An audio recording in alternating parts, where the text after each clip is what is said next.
Je fais partie des femmes qui n'ont pas apprécié l'étape de la grossesse. Il n'y avait aucune paire de chaussures qui m'allait. J'étais littéralement à ça d'un burn-out, d'une dépression.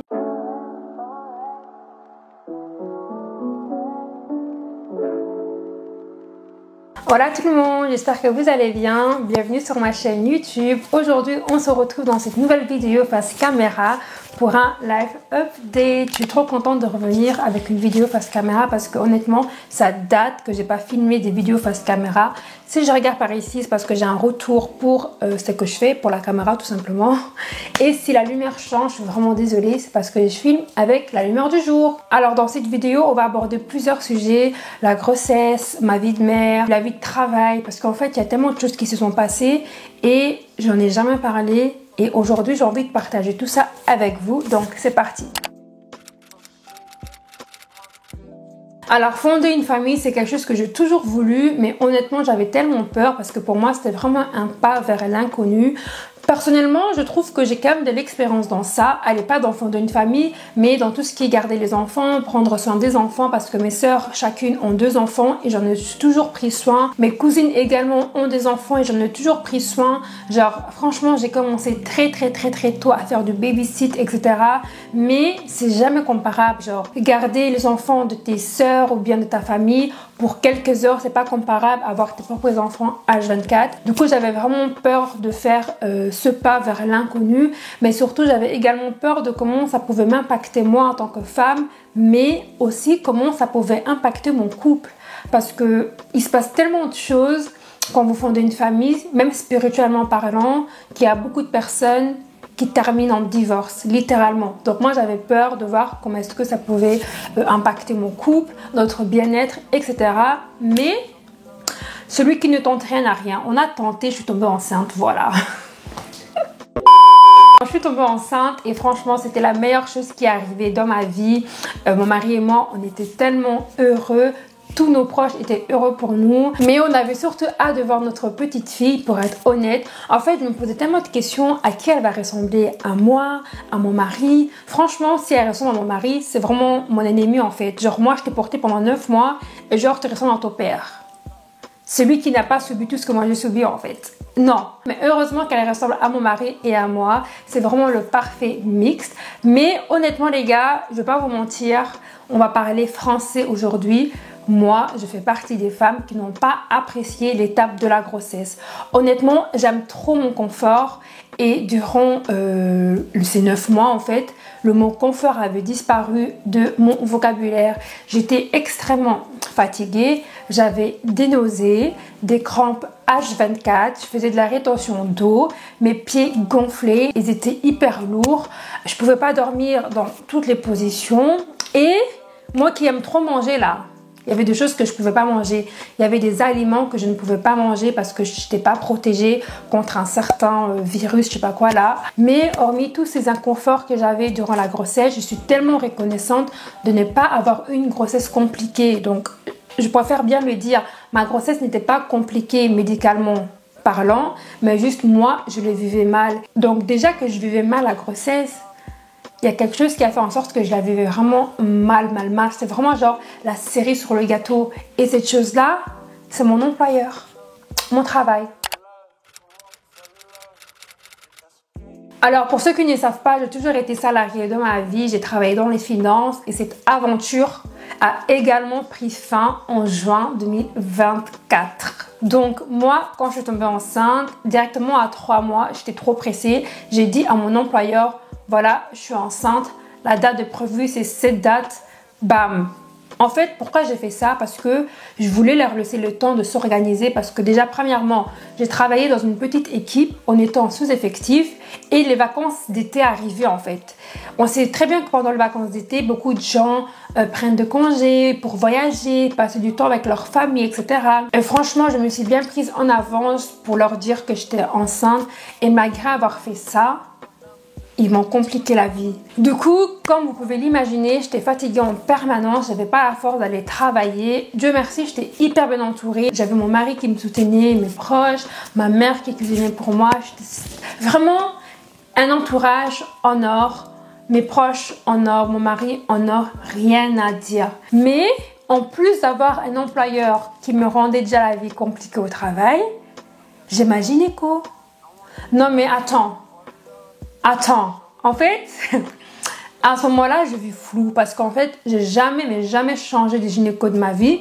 J'ai toujours été chez la même personne. Je n'ai jamais eu aucun problème. Et là, une fois, elle a changé de façade. Genre, directement, quand je lui dis que j'étais enceinte, en fait, le truc, c'est quoi? C'est que quand je partais chez la gynécologue, pour elle, tant que bébé allait bien et que tout se passait bien au niveau de ma grossesse, parce que comme je l'ai dit, j'ai pas eu de complications au niveau de ma grossesse. Pour elle, tant que la grossesse allait bien, tous les restes, elles s'en battaient les reins, littéralement. Donc, mon bien-être à moi, elle ne considérait même pas un peu. Donc, à chaque fois que je partais un peu pour dire comment est-ce que je me sentais, qu'est-ce qui n'allait pas, pour elle, c'est comme si je faisais des caprices et que, voilà, j'abusais, en fait. À chaque fois que je disais quelque chose, elle me faisait comprendre que oui. En fait, pour elle, tout, ça fait partie de la grossesse. Je peux comprendre, mais chaque personne est différente sur Terre et chaque personne va vivre la grossesse différemment. Les choses que certaines personnes peuvent encaisser, c'est pas forcément la même chose que moi je peux encaisser. Tu vois ce que je veux dire? Ben, du coup, elle montrait aucune considération. En fait, au début, j'ai vu ça, je me suis dit, peut-être que je tilte et que c'est un peu les hormones qui jouent avec moi et que voilà, je prends un peu mal ce qu'elle me dit. Prochain rendez-vous, je vais avec ma meilleure amie pour voir un peu si je suis pas folle. Prochain rendez-vous, je vais avec ma meilleure amie également. Elle me dit, mais après la consultation, du coup, elle me dit, mais meuf, ta gynéco, ça va pas? Ça va pas. Au niveau de mon travail, zéro compréhension. Ma gynéco, zéro compréhension. Et en fait, j'étais juste... Déjà que j'étais fatiguée, j'avais pas les épaules, je vivais mal la chose. Et en plus de ça, la gynéco, celle qui est censée me faire accoucher, elle se comporte comme ça avec moi. J'avais vraiment l'impression, il y a un syndrome là, j'ai oublié comment ça s'appelle. En gros, toutes les personnes africaines qui ont la peau noire, ils ont tendance en fait, donc le service médical, ils ont tendance à ne pas nous prendre au sérieux quand on vient se plaindre de quelque chose. Mais j'ai oublié c'est quoi le nom du truc. Mais honnêtement, j'avais vraiment l'impression de vivre ça. C'est pour ça que j'ai ramené ma meilleure amie pour voir un peu, peut-être que j'abusais. Mais c'était littéralement ce que je vivais. Elle me prenait pas au sérieux. Elle, c'était que bébé. Tant que ma fille allait bien, moi, honnêtement, elle s'en battait les reins. Et à chaque fois, je pleurais. Après chaque consultation, je pleurais tellement j'étais épuisée, en fait. Elle me comprenait pas, tu vois. Après tout ce que j'ai vécu avec cette gynécologue, j'ai décidé de ne plus y retourner. Entre-temps, je me suis retrouvée sans gynécologue en plein milieu de ma grossesse. Donc j'ai été voir mon médecin traitant parce qu'en fait au travail ça n'allait pas, il me faisait de la misère. J'ai été voir mon médecin traitant qui elle m'a mis au repos pour quelques temps. Et donc j'ai introduit ces certificats au travail. Comme je l'ai expliqué, on était en sous-effectif. Et moi perso je pars du principe, écoute, je t'ai dit que j'étais enceinte. Du coup tout ce qui est planning de l'équipe, je pars du principe, le gars il va s'organiser en fait, tu vois. Du coup forcément, quand moi j'introduisais mes certificats, ça ne le plaisait pas parce que déjà qu'on était en sous-effectif, c'est comme ça en fait, je les mettais encore plus dans la merde façon de parler. Mais moi, je leur ai fait comprendre, écoute gars, moi je suis enceinte, c'est ma première grossesse, je veux pas me rendre malade pour un travail. Du coup, je leur ai fait comprendre que mon bien-être, ma santé mentale passait avant tout en fait. Après avoir dit ça, c'était vraiment comme si j'avais déclenché une guerre. Les entreprises, ils aiment trop qu'on soit là pour eux en fait, qu'on n'a pas de vie, qu'on vit que pour eux. Mais moi, je suis jeune en fait, tu vois. Je comptais pas faire carrière dans cette société. Du coup, tout ce que je demandais, littéralement tout, avait été refusé. Genre, quand je demandais des congés, ils refusaient sous prétexte parce qu'on n'était pas beaucoup dans l'équipe et qu'ils avaient besoin de moi pour faire ceci, cela. Ok, je prenais sur moi. Mais comme je vous ai dit, je faisais de la rétention. Donc, je leur demande si je peux faire du télétravail. À ce moment-là, j'avais toujours pas de gynécologue. Hein, ok. Du coup, je leur demande, est-ce que je peux faire du télétravail parce que voilà, je fais de la rétention d'eau, j'ai mal aux pieds et tout, mes jambes sont lourdes et tout, ça va pas. Ils refusent ma demande de télétravail. Ok. Du coup, là, je me dis, vu que pour l'instant, j'ai pas encore trouvé une autre gynécologue, je vais quand même demander à l'ancienne gynécologue, là, la sorcière, peut-être qu'elle va quand même comprendre, tu vois, parce que frère, j'étais déjà avancée dans ma grossesse, j'étais fatiguée, mais genre, je dois aller travailler avec la rétention d'eau. Il n'y avait aucune paire de chaussures qui m'allait. Oh mon Dieu, il n'y avait aucune paire de chaussures qui m'allait. Je suis passée d'un 37 à un 40. je suis passée d'un 37 à un 40. Genre littéralement, j'étais uniquement en Crocs à la maison. Parce qu'en fait, les baskets, c'était inconfortable. Si pas des Crocs, je mettais des babouches. Mais dinguerie, mes pieds avaient gonflé, les gars. Gonflé de ouf. Bref, du coup, je prends contact avec la sorcière de gynécologue, là, pour l'expliquer un peu. Voilà, écoute, moi j'ai mal aux jambes et tout. Je fais de la rétention d'eau. Mes jambes sont hyper gonflées et tout. En plus de ça, j'ai des crampes H24. J'avais vraiment des crampes durant ma grossesse. Elle me disait que oui, c'était le manque de magnésium. Pourtant, je prenais mes compléments, mes vitamines. Donc, je comprenais pas. Bref, du coup, je lui explique un peu la situation, etc. Et elle me fait comprendre que... Écoute, ça fait partie de la grossesse. Moi, je peux pas te mettre en arrêt maladie parce que t'as pas une grossesse compliquée, patati, patata. En vrai de vrai, je suis retournée chez mon médecin traitant, mon médecin généraliste. J'ai dit, écoute, voilà ce qui se passe. Je même poucave ma gynécologue parce qu'en fait, c'est trop. Je lui ai dit tout ce qui s'est passé. Elle m'a dit, change de gynécologue, va chez telle personne, tout le travail là. Et entre-temps, elle m'a mis d'abord... elle m'a mis au télétravail jusqu'à la date d'accouchement. Donc, elle m'a donné un certificat qui disait que oui, moi, je peux plus aller au bureau. Je travaille que via télétravail jusqu'à la date d'accouchement. Bien évidemment, ça n'a pas plu à mon employeur. Parce que lui, il voulait que malgré tout, que je vienne avec mes grosses jambes là, travailler, m'épuiser au bureau en fait. Tu vois ce que je veux dire? Donc, j'ai introduit ce certificat de télétravail. Si je me trompe pas, on a droit à 15 semaines de congé de maternité. Je me rappelle plus, je suis pas très sûre. La loi oblige à la femme enceinte de commencer ses congés de maternité au plus tard une semaine avant sa date d'accouchement. D'accord? Du coup, moi, vu que j'avais tous mes congés légaux, ils avaient été refusés, je me suis dit, tu sais quoi, ce que je vais faire? Je vais accumuler mon congé de maternité avec mes congés légaux. Comme ça va faire comme si je suis partie pour une longue période et je que à me focus sur ma grossesse. Et comme ça, en fait, je pense à rien d'autre que ma grossesse. Tu vois ce que je veux dire? Donc, j'ai introduit ma demande de congé et elle a été refusée. En fait, dinguerie.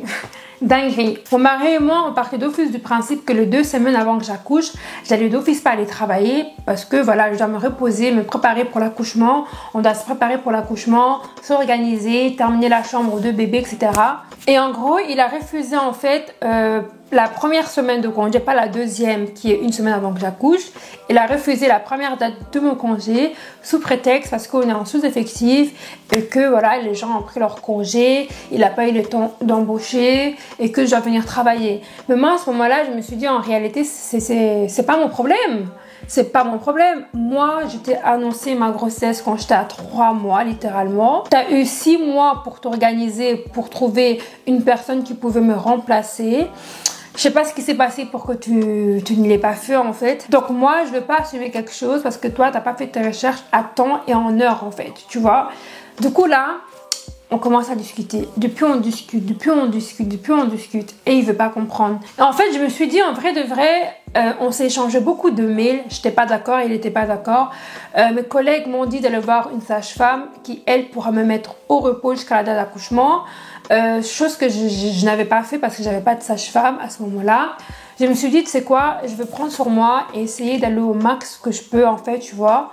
Et plus le jour passait, plus je sentais qu'en fait je n'allais pas bien. Le jour où je su que ça n'allait vraiment pas bien, c'est le jour où quand j'ai vu ma soeur, en fait, on s'est juste dit bonjour et j'ai commencé à pleurer. Genre littéralement, j'ai commencé à pleurer genre non-stop tellement j'étais épuisée mentalement par mon travail. Là, c'est même plus l'inconfort de la grossesse, c'est juste mon travail. En fait, j'ai l'impression que vous comprenez pas, mais mon travail était vraiment épuisant. En plus, c'est un travail, j'avais quand même pas mal de responsabilités. Genre, limite, mon mari, comme il voyait travailler, il me disait, mais wesh, jusqu'à quand en fait? Tu vois ce que je veux dire? Donc là, je me mets à pleurer devant ma soeur. Faut savoir que tout ce que j'ai vécu, j'en parlais pas forcément en détail avec mes proches. Je parlais juste en grande ligne que voilà, j'étais fatiguée, que voilà, mon employeur n'était pas compréhensif. Mais jamais j'ai pris le temps de leur expliquer réellement comment moi je me sentais. Et ce jour-là, je suis tombée en larmes en fait. Je pleurais non-stop. Et j'ai pu expliquer à ma soeur que voilà, ça n'allait pas bien, ceci, cela. Et elle m'a dit, meuf, va voir ton médecin traitant. Franchement, c'est pas ton travail qui va faire en sorte qu'en fait... voilà, que tu vives hyper mal ta grossesse, tu vois ce que je veux dire? Du coup, au final, j'ai été voir mon médecin traitant et tout, et elle m'a mis au repos jusqu'à la date d'accouchement, Entre-temps, j'avais trouvé une autre gynécologue et une autre sage-femme. Et la gynécologue et la sage-femme que j'avais trouvée par après, c'est mon médecin traitant qui me l'a recommandé. Et franchement, ce sont des personnes incroyables. Grâce à eux, j'ai quand même pu profiter de la fin de ma grossesse parce que déjà, on m'avait mis en repos jusqu'à la date de l'accouchement parce que littéralement, je n'allais pas bien. J'étais tellement mal que même l'inconfort de la grossesse, je l'avais oublié. C'était vraiment devenu quelque chose de mental à cause de mon employeur, à cause de mon travail. J'étais littéralement à ça d'un burn-out, d'une dépression. Quand mon médecin a vu ça, il m'a directement mis au repos en fait jusqu'à la date de l'accouchement. Bien sûr, ça n'a pas plu en mon employeur. On m'a mis au repos jusqu'à la date de l'accouchement et c'était la meilleure chose qui m'est arrivée. Et puis là, bébé est arrivée, elle est magnifique, adorable, elle est aussi magnifique que ses parents. Elle ressemble vraiment 50% moi, 50% mon mari. C'est une dinguerie, genre littéralement. Tout s'est bien passé, on était vraiment sur des petits nuages, on profitait bien de notre petite fille, etc. À ce moment-là, je pensais pas trop au travail. Donc voilà, quand j'ai accouché, je suis restée 6 mois à la maison avec la petite. Premièrement, pour profiter d'elle parce que les enfants, ça grandit tellement rapide. Deuxièmement, parce que j'allaitais également ma fille. Et troisièmement, parce que je dois récupérer de force avant de reprendre le travail. Je suis restée 6 mois parce que j'ai en fait accumulé mon congé de maternité avec mon congé parental. J'ai pris 2 mois en plus du congé parental. La caméra a coupé, du coup je dois recommencer tout ce que je disais. Mais en gros, je disais, je trouve ça vraiment pas normal, qu'en temps normal, quand le congé de maternité est terminé, donc l'enfant a 3 mois entre temps, et donc à 3 mois, on doit déposer l'enfant à la crèche ou bien chez la nounou. Pour moi, à 3 mois, mon enfant est hyper fragile, c'est encore un bébé. J'ai pas envie de confier mon enfant à quelqu'un d'inconnu, quelqu'un que je connais pas en fait. Tu vois ce que je veux dire? Du coup, moi, honnêtement, je trouve que 6 mois, c'est idéal parce qu'à 6 mois, elle mangeait déjà. Elle se mettait déjà assise, elle était un peu plus indépendante, si je peux dire ça comme ça, qu'à 3 mois, tu vois. Du coup, bref, moi, hyper contente, je retourne au travail, je retourne au bureau. J'étais vraiment très contente, mais très anxieuse parce que honnêtement, je savais pas à quoi m'attendre, je savais pas comment j'allais assumer, je savais pas quelle routine on allait adopter avec mon mari. Mais question organisation, on s'est dit, vu que moi, j'ai des heures flexibles, j'irai déposer la petite le matin à la crèche, ensuite aller au travail. Et vu que mon mari, lui, malheureusement, il n'a pas des heures flexibles, que lui, en fait, il va aller la récupérer après le travail. Donc, le premier jour, tout se passe bien, je me réveille, j'étais vraiment hyper méga, genre excitée. C'est comme si c'était ma rentrée, en fait, tu vois. Je vais au travail, hyper contente, hyper joyeuse et tout. Dès que j'arrive, je sens que la vibe, elle est complètement différente. Je sens vraiment que ça parlait derrière mon dos quand j'étais pas là. Et franchement, les gars, le lieu de travail, c'est vraiment l'endroit le plus hypocrite qui existe sur la terre. Genre, les gens, ils sont hyper bien avec toi. Mais dès que t'es pas là, dès que t'es malade ou bien absente ou quoi, dès qu'ils ont l'occasion de te la mettre à l'envers, croyez-moi qu'ils vont le faire. Et en fait, j'ai l'impression que c'est ça qui s'est passé. Genre, j'ai vraiment l'impression que derrière moi, ça faisait genre vraiment des vipères. Franchement, c'est vraiment ça que j'ai ressenti quand j'ai repris le travail et tout, que ça avait parlé derrière mon dos. Donc là, j'arrive, mon premier jour. Déjà, il faut savoir que quand j'étais en congé parental, là, mon chef m'avait demandé quand est-ce que aller, parce que je dois aller au bureau, quel jour je comptais aller au bureau, tu vois.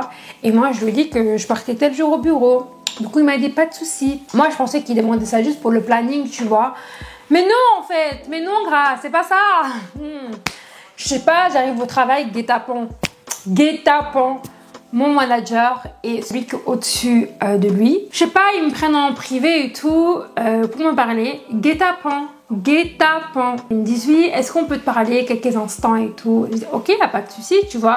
Moi, je me dis peut-être qu'ils vont un peu m'expliquer les changements qu'il y a eu dans l'équipe, dans l'entreprise. Non, grâce, c'est pas ça. Du coup, ils me prennent à côté et tout et ils m'expliquent qu'en fait, ils n'ont pas apprécié mon comportement de quand j'étais enceinte. J'ai introduit trop de certificats, patati patata. Et moi, je leur ai dit, écoutez, les certificats que j'ai introduits, c'est pas de ma faute. Vous n'avez pas été compréhensif, encore moins coopératif. Moi, je voulais coopérer. Je voulais continuer à travailler avec vous jusqu'à ce que j'accouche.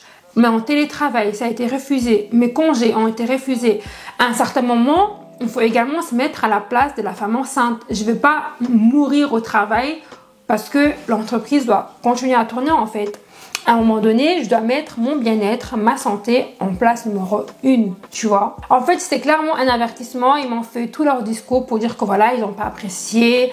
Ils espèrent que cette année, ça sera pas la même chose. Avertissement, en gros, avertissement, d'accord? En fait, là, c'est une story time, je pense. C'est même plus life update, c'est une story time, les gars.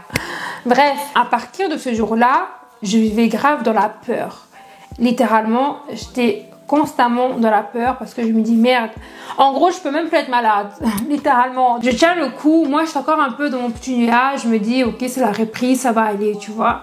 Mais non, ça n'allait pas, littéralement. En fait, j'ai tenu le coup par peur d'être renvoyée. En fait, j'ai tenu le coup jusqu'à un moment donné, j'en pouvais tellement plus en fait. Je vais en fait vous expliquer à quoi ressemblaient mes journées, d'accord? Du coup, je me levais à 5h45 parce que j'avais besoin d'avoir assez du temps pour me laver, me faire une petite mise en beauté vite fait, bien fait, de préparer ma petite parce que honnêtement, moi, je ne dépose pas ma fille en pyjama à la crèche parce que déjà moi-même, je ne sors pas en pyjama. Donc pourquoi est-ce qu'elle devrait aller en pyjama?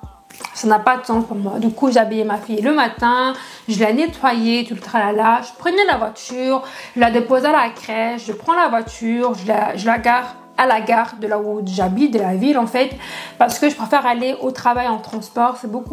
C'est plus court en fait. Avec la voiture, il y a trop d'embouteillage. Du coup, je prends les transports en commun, donc le train pour aller au travail. Je travaille. Et quand ma journée est terminée, j'arrive à la maison à 16h30 plus ou moins. Le temps de me démaquiller, de mettre à l'aise, de cuisiner à manger pour mon mari et moi. En vrai, mon mari, il s'en bat les reins de la nourriture, littéralement. C'est plus pour moi que je cuisinais parce que, en fait, je sais pas, moi, j'arrive pas à vivre sans nourriture. Je vous dis la vérité, si vous me connaissez, vous savez à quel point je deviens aigrie quand j'ai pas mangé.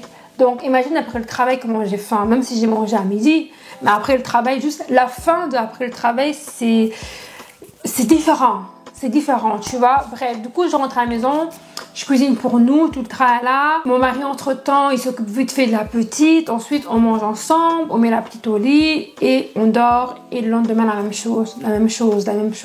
Et le week-end, en fait, vu que à côté d'être salariée, j'étais également une épouse, une femme, une mère et une créatrice de contenu. En fait, j'aurais jamais imaginé à quel point ça allait être difficile pour moi de mélanger tout ça dans ma vie en fait. Parce que du coup, le week-end, je mettais ma casquette de créatrice de contenu et de femme. C'est-à-dire, soit je prenais soin de moi, je partais au spa, je me faisais belle, soit je faisais de la création de contenu, soit je passais du temps avec ma fille, tu vois. Parce qu'en fait, en semaine, je travaillais tellement que j'avais pas du temps pour tout ça. J'avais pas du temps pour ma famille, pour mes proches, pour ma fille, tu vois. Mais du coup, mes week-ends, qui est fait pour me reposer, étaient souvent hyper méga remplis. J'étais souvent fatiguée. Et ça, de lundi à dimanche, on recommence encore et encore et encore. Tu vois, j'ai quand même tenu le coup, etc. Mais à un moment donné, ça n'allait vraiment plus. J'étais épuisée. En fait, c'était pas la vie que je voulais mener, déjà pour commencer. Et comme je dis, en fait, j'aurais jamais imaginé à quel point ça allait être difficile d'être maman, créatrice de contenu, femme, épouse, tout ça en une fois en fait. C'est pas possible, c'est pas humain en fait, tu vois. Du coup, je vais vers mon médecin traitant qui m'a mis au repos pendant 3 semaines. En fait, j'avais juste besoin de repos, j'avais trop forcé la chose.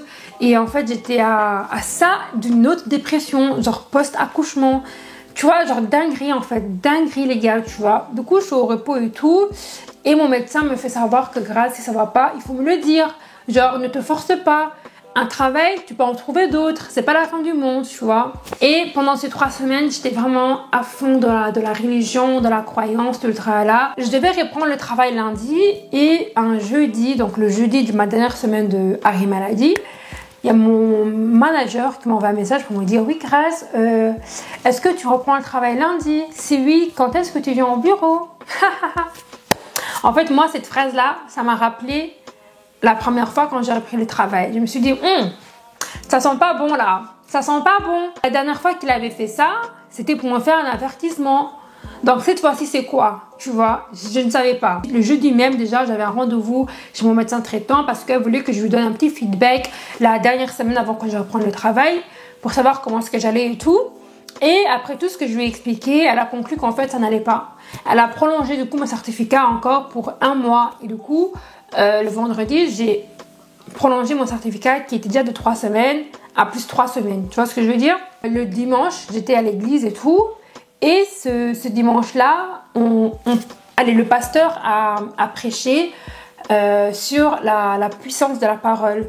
Tu vois, parfois on dit des choses et tout, on se rend pas compte, mais tout ce qui sort de notre bouche a beaucoup de valeur et beaucoup de pouvoir sur notre vie, tu vois.